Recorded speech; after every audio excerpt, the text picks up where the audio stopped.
Indian Penal Code is becomes a भारतीय न्याय संहिता. IPC is converted into BNS. मित्रांनो, गेल्या काही महिन्यांपासून भारतातील प्रमुख 3 फौजदारी कायदे म्हणजेच भारतीय दंडसंहिता, क्रिमिनल प्रोसिजर कोड म्हणजेच फौजदारी प्रक्रिया संहिता आणि भारतीय पुराव्याचा कायदा हे 3 कायदे प्रामुख्यानं कन्वर्ट करून त्याच्यामध्ये रीड्राफ्टिंग करून हे 3 कायदे नव्यानं आपल्या समोर आता प्रस्तुत होत आहेत. आणि हे 3 कायदे माननीय राष्ट्रपतींची संमती मिळालेली आहे आणि हे 3 कायदे 1 जुलैपासून अंमलात येणार आहेत अशी त्याची तारीखसुद्धा निश्चित करण्यात आलेली आहे मित्रांनो.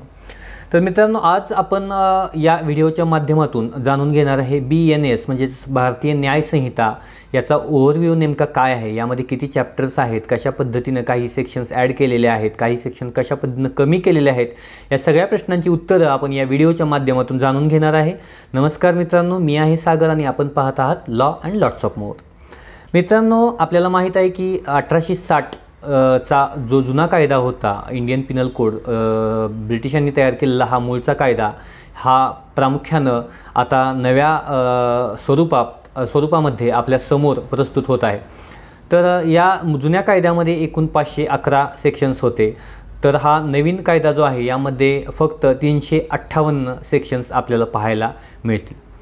मित्रांनो, 358 सेक्शन्स आहेत म्हणजे त्याच्यामध्ये बराचसा डाटा कमी झाला किंवा त्यात बरेचसे सेक्शन स्किप केले किंवा वगळून टाकले असं आपल्याला वाटेल, परंतु तसं प्रामुख्यानं नाही आहे. काही सेक्शन स्किप केलेले आहेत परंतु बहुतांशी सेक्शन्स तसेच आहेत. तर मग हे सेक्शन नंबर्स का कमी झालेत तर हे आपण जाणून घेऊया मित्रांनो. या नवीन जो BNS आहे, BNSमध्ये प्रामुख्यानं 20 चॅप्टर्सचा समावेश केलेला आहे. 20 चॅप्टरचा अंतर्भूत असलेला हा BNS. याच्यामध्ये पहिला सेक्शन तर कॉमनली आहे short title extent and commencement, जो की जुन्या कायद्यामध्ये सुद्धा होता. तर त्याच्यानंतर आपल्याला जुन्या कायद्यामध्ये territorial and extra territorial jurisdiction जे होतं ते आपल्याला पाहायला मिळत होतं. म्हणजे भारतातील व्यक्तीला हा कायदा लागू होईलच, परंतु बाहेर फॉरेनचा एखादा व्यक्ती जरी आला इथं तर त्यालासुद्धा कायदा लागू होईल. भारतातील व्यक्तीसुद्धा बाहेर गेला तर तिथंसुद्धा IPC लागेल असं जुन्या कायद्यामध्ये सांगितलेलं होतं.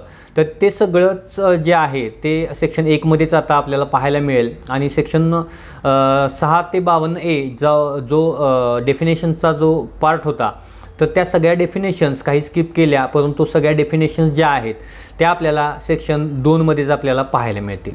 ठीक आहे मित्रांनो, त्यामुळं तिथला सेक्शनचा जो पार्ट आहे तो ॲटोमॅटिकली स्किप झाला आहे. ते सगळे डेफिनेशन्स जे आहेत मग त्याच्यामध्ये man, women, he, she, court of justice, जज किंवा डिसऑनेस्टली, फ्रॉडलंटली, डॉक्युमेंट, ह्या सगळ्याच्या बऱ्याचशा डेफिनेशन्स होत्या. ह्या सगळ्या आपल्याला आता सेक्शन 2मध्येच पाहायला मिळतील. हा सगळ्यात महत्त्वाचा बदल. दुसरी गोष्ट मित्रांनो, हा झाला पहिला चॅप्टर. तर त्यानंतर दुसऱ्या चॅप्टरमध्ये आपल्याला पनिशमेंटचा पार्ट पाहायला मिळतो, जो की जुन्या IPCमध्ये सेक्शन 53मध्ये आपल्याला पाहायला मिळत होता. तर त्यामध्ये पनिशमेंट सेक्शन चॅप्टर 2मध्ये आपल्याला पाहायला मिळतील. दुसरी गोष्ट मित्रांनो, चॅप्टर 3 जो आहे तो जनरल एक्सेप्शनचा आहे, जो जुन्या IPCमध्ये 76 ते 106मध्ये आपल्याला पाहायला मिळत होता. तो नवीन BNSमध्ये आपल्याला सेक्शन 14 पासून 44मध्ये पाहायला मिळतो आहे. आणि त्यासोबतच त्याच्यामध्ये 34 ते 44 त्याच्यामध्ये जनरल एक्सेप्शन्समधला जो महत्त्वाचा पार्ट आहे की राईट ऑफ प्रायव्हेट डिफेन्स, तो आपल्याला 34 पासून 44मध्ये दिल्याचा आपल्याला पाहायला मिळतो आहे मित्रांनो. पुढचा चॅप्टर जो आहे तो 4था आहे, तो अबेटमेंट म्हणजे 107 ऑनवर्ड्स जो चॅप्टर आपल्याला पाहायला मिळत होता, 107 ते 120 जो होता, त्याच्यामध्ये आपल्याला 4था चॅप्टरमध्ये आपल्याला अबेटमेंट्स जे आहे ते ॲज इट इज बऱ्यापैकी त्याच्यामध्ये दिलेला आहे. तो आपल्याला 4थ्या चॅप्टरमध्ये पाहायला मिळतो टॉपिक.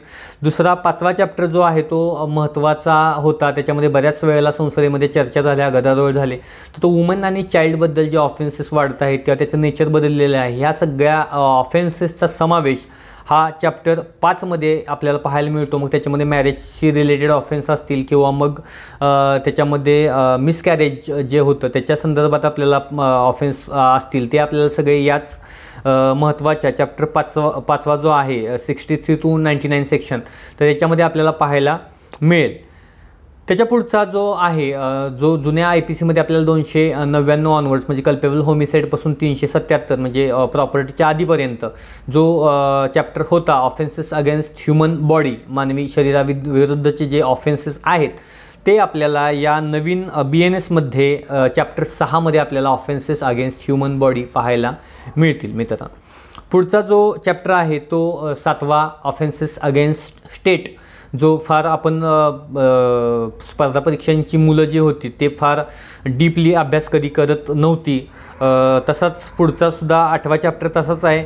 आर्मी, नेव्ही आणि एअरफोर्स हा जो चॅप्टर आहे तो सुद्धा 8 नंबरला आहे. तो सुद्धा फार काही महत्त्वाचा नव्हता, तर तो आपल्याला चॅप्टर क्रमांक 8वरती पाहायला मिळतो आहे. 9वा जो आहे चॅप्टर तो आहे इलेक्शन संदर्भातले ऑफेन्स जे आहेत. तो आपल्याला जुन्या IPCमध्ये सेक्शन 171A पासून स्टार्ट होत होता. तर हे जे ऑफेन्सेस रिलेटिंग टू इलेक्शन्स म्हणजे ब्रायबरी असेल, पर्सोनेशन असेल किंवा एखाद्या कॅन्डिडेटला धमकावणं असेल किंवा काहीतरी ब्राईब देणं असेल, इंड्युसमेंट असेल, तर हे जे इलेक्शनशी रिलेटेड ऑफेन्सेस आहेत हे आपल्याला चॅप्टर 9मध्ये आपल्याला मित्रांनो पाहायला मिळतील. पुढचा चॅप्टर 10वा जो आहे तो offences relating to coin, currency notes किंवा बँक नोट्स, स्टॅम्प्स, हे जे ऑफेन्सेस आहेत. मग कॉईनशी रिलेटेड, बँक नोट्सची किंवा त्याच्यात काहीतरी डुप्लिकेसी केली असेल तर हे जे आहे ते आपल्याला चॅप्टर 10मध्ये आपल्याला हे ऑफेन्सेस पाहायला मिळतील. पुढचा चॅप्टर जो आहे पब्लिक ट्रँक्युलिटीचा आहे तो आपल्याला चॅप्टर 11मध्ये पाहायला मिळेल. तर पब्लिक ट्रँक्युलिटीशी रिलेटेड जे पाठीमागं होते ते ह्या चॅप्टरमध्ये आपल्याला ऑफेन्सेस पाहायला मिळतील. पुढचा 12 आणि 13 जो चॅप्टर आहे तो फार आपण अभ्यासत नव्हतो. तो पब्लिक सर्वंटशी रिलेटेड, त्यांच्या अगेन्स्ट किंवा त्यांच्याकडून जे काही ऑफेन्सेस होत असतात तर त्या ऑफेन्सशी डील करणारा चॅप्टर 12 आणि 13 हा आहे. 14 चॅप्टर पुन्हा महत्त्वाचा येतो फॉल्स इव्हिडन्सशी रिलेट करणारा किंवा अगेन्स्ट पब्लिक जस्टिस.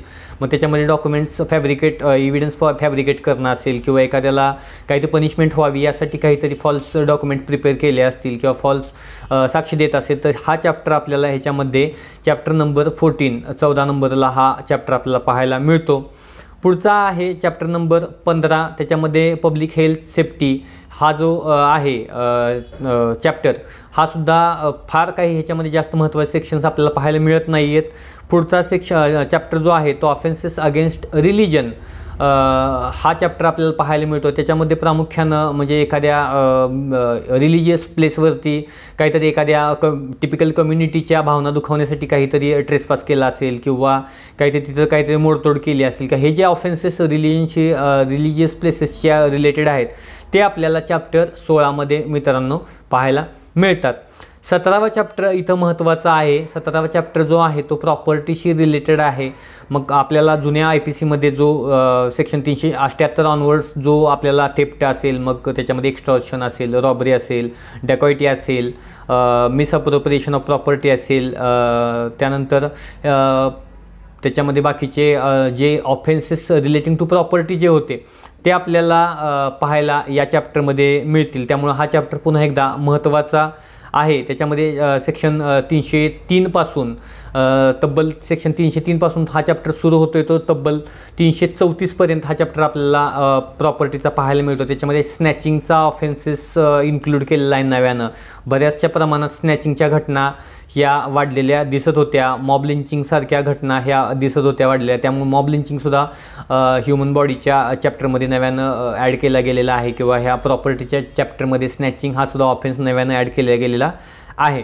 पुढचा जो आहे चॅप्टर तो आहे 18 नंबरचा. तो डॉक्युमेंट्स आणि प्रॉपर्टी मार्क्सबद्दल जे ऑफेन्सेस घडतात, प्रॉपर्टी मार्क्स डिस्ट्रॉय केले किंवा काय, तर हे जे ऑफेन्सेस आहे आपल्याला चॅप्टर 18मध्ये पाहायला मिळतील मित्रांनो. 19वा चॅप्टर जो आहे तो क्रिमिनल इंटिमिडेशन, इन्सल्ट किंवा अनॉयन्स किंवा डिफेमेशन 499 500मध्ये जे आपल्याला पाहायला मिळत होते तर हे किंवा 504 506 जे आपल्याला पाहायला मिळत होतं, तर हा जो चॅप्टर आहे तो 19 नंबरमध्ये आपल्याला पाहायला मिळेल. आणि शेवटचा जो चॅप्टर आहे 20 नंबरचा रिपील्स अँड सेविंग्स असा चॅप्टर 20 नंबरचा, यामध्ये काही फारसं नाही आहे परंतु हा चॅप्टर 20वा आपल्याला पाहायला मिळतो मित्रांनो. तर याचं वैशिष्ट्य या BNSचं जर सांगायला गेलो आपण तर ह्याच्यामध्ये जे काही ऑफेन्सेस क्लब करण्याचा प्रकार आहे किंवा नवीन काळानुरूप जे ऑफेन्सेस बदलत चाललेले आहे, त्यांचं स्वरूप बदलत चाललेलं आहे. आपल्याला आउटरेजिंग ऑफ मॉडेस्टी, विनयभंग आपण जो ऑफेन्स म्हणतो तो 354मध्ये पाहायला मिळत होता. 354A, B डिसरोबिंग असेल, व्हॉयरिझम असेल, स्टॅकिंग असेल, तर हे जे ऑफेन्सेस आपल्याला 354 मध्ये पाहायला मिळत होते, त्यामध्ये 4 सेक्शन नव्यानं ॲड केले गेलेले होते अमेंडमेंट करून. तर तसाच एक ऑफेन्स सिमिलर जो स्त्रियांशी महिलांशी रिलेटेड होता तो 509 मध्ये आपल्याला पाहायला मिळत होता. तर हे ऑफेन्सेस क्लब करून त्या महिलांच्या चॅप्टरमध्ये घातलेले आहेत. किंवा ऑफेन्सेस रिलेटिंग टू बॉडी जे आहेत ते ऑफेन्सेस जे आहेत ते सगळे एका ह्याच्यामध्ये घातले आहेत, प्रॉपर्टीचे आहेत ते एका चॅप्टरमध्ये घातले आहेत. तर हे जे क्लबिंग केलं आहे यामुळं अभ्यास करताना काही अंशी ह्याच्यामध्ये रिलीफ विद्यार्थ्यांना मिळणार आहे. तर याच्यामध्ये आपण सविस्तर एक लेक्चर सिरीजसुद्धा आपण घेणार आहे BNS बद्दलची. तुर्तास आपण आज थोडक्यात अगदी नवीन BNS मध्ये काय होतं आणि जुन्या IPC मध्ये काय होतं, तर ह्या गोष्टी आपल्याला इथं इंडियन लेजिस्लेचर, इंडियन पार्लमेंटनं आपल्याला इथं प्रोड्यूस केलेल्या आहेत. आणि आय होप 1 जुलैपासून लागू होईलच हे सगळं नव्यानं. त्यामुळं इथून पुढच्या सगळ्या MPSCच्या एक्झाम्स असतील किंवा स्पर्धा परीक्षा असतील तर याच्यामध्ये BNS वरतीच एक्झाम्स होतील. नुकतीच एक ॲड आलेली होती सहाय्यक प्रारूपकार या पदाची MPSC मार्फत, तर त्याच्यामध्ये ह्या नवीन कायद्यांचाच अंतर्भाव केलेला पाहायला मिळाला. त्यामुळे इथून पुढच्या एक्झाम्समध्ये हे सगळे कायदे अनिवार्य असतील असं वाटतं मित्रांनो. भेटूया पुढील व्हिडिओमध्ये. जर आपल्याला व्हिडिओ आवडला असेल तर लाईक करा, आपल्या मित्रांना जवळच्या शेअर करा. भेटूया पुढील व्हिडिओमध्ये. जय हिंद.